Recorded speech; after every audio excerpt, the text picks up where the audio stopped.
What's up, people? So, December 9th, 2024, I I actually did a project. So no. So around November, sometime in November 2024, I had got a call or text from a friend of mine, Dr. Topeka Sam. Shout out to Topeka Sam, who's doing like the most out in this world around justice reform, criminal justice reform, specifically as it pertains to women and girls, right? And the formerly incarcerated, currently incarcerated, just all the things, just super dope. Shout out to Dr. Topeka Sam.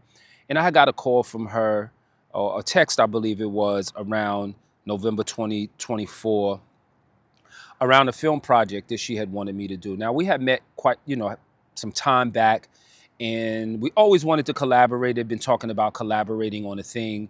And so this thing came up, and she asked me to do a film project with her.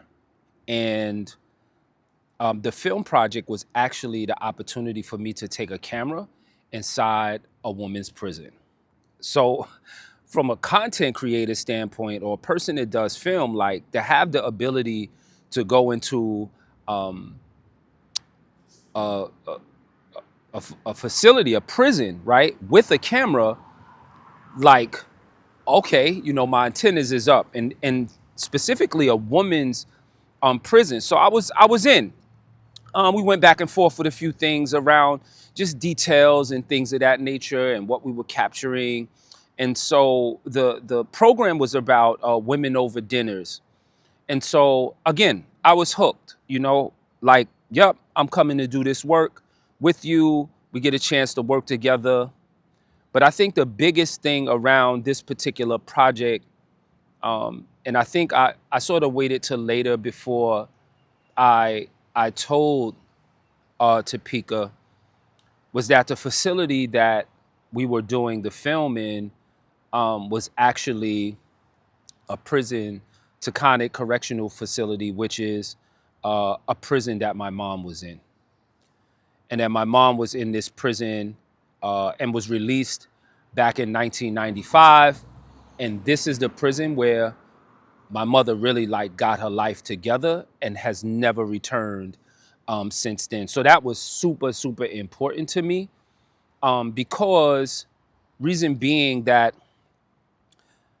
I had never had an opportunity to visit my mom while she was in prison. Why?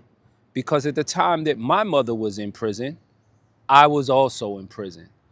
So I never had an opportunity to visit her in prison at all. So it was important to me to go back to the prison where she had got her life together. And so I was pretty nervous um, at the start, because as I thought about it, is that I never ever considered the experience of a woman in prison, right? What does that mean? In my world, as a male, as a man in prison, I'm thinking, the prison experience is the same for everyone, right? Um, I've talked about it with other men. We talked about our experience and how, the impact of it and things of that nature. But I never really, I just sort of broad stroke the experience that everyone sort of experienced the impacts of incarceration. And so I never really considered specifically how it impacted women. I've heard it, but I've never ever once asked my mother. And when I entered the prison, this feeling of,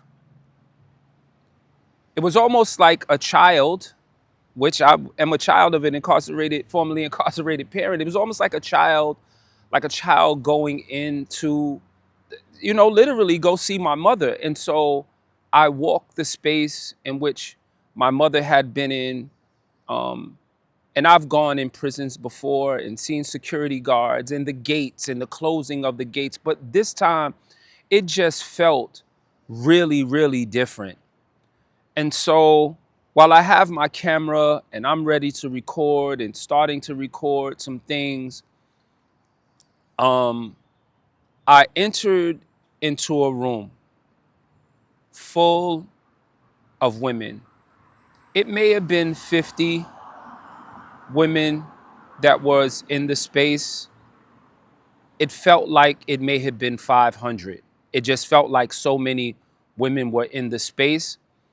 And I entered the space and it was a sense of gloom. Not that the women were looked in despair or anything of that nature. It just was the absence of color and vibrance that a woman have, and it was absent.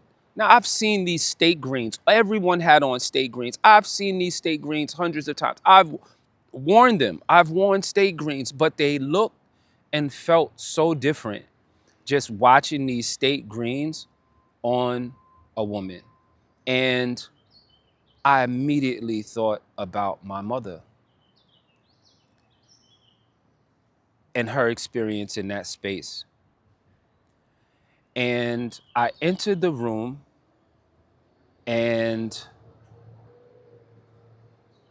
I did not smell a woman. Now, I don't, I really don't know how to explain it. And I'm just saying like, and I'm not talking about like perfume. It's just the essence, like it's a natural smell or scent or that a woman has, and this space had stripped it. It had stripped it. And I was very emotional about that, just being in there, seeing it and experiencing that. I was very emotional about just being in the space and then also just thinking about my mom um, experiencing the things that she had experienced in that space. And another thing that I noticed was, again, it was more so around color and how the women were trying their best to hold on or to preserve some form of color, whether it was small, whether it was some blush on the eyes, a purple color, or red band or something that they were trying to hold on to. And yeah, it just was an amazing experience for me to see um, that that human, like how women were deprived of their essence of humanity. While I know that this is a thing for men, right? I know it. I've experienced it. But to see it and being on the other side, like being free, knowing what it is to be out of prison, but then to go and not on a visiting floor. We're not talking about going on a visit. We're talking about in the institution, right? Where we were participating in doing the program with these women. But to see it and experience that was very transformative for me to see that, to feel that, to hear some of these ladies' stories, um, to see them light up just for merely having, having this dinner, a meal, the grace and appreciation that they had for just having, just feeling like they were not in prison, that they were able to be family, feel like family, um, void of prison politics. It just was amazing to see.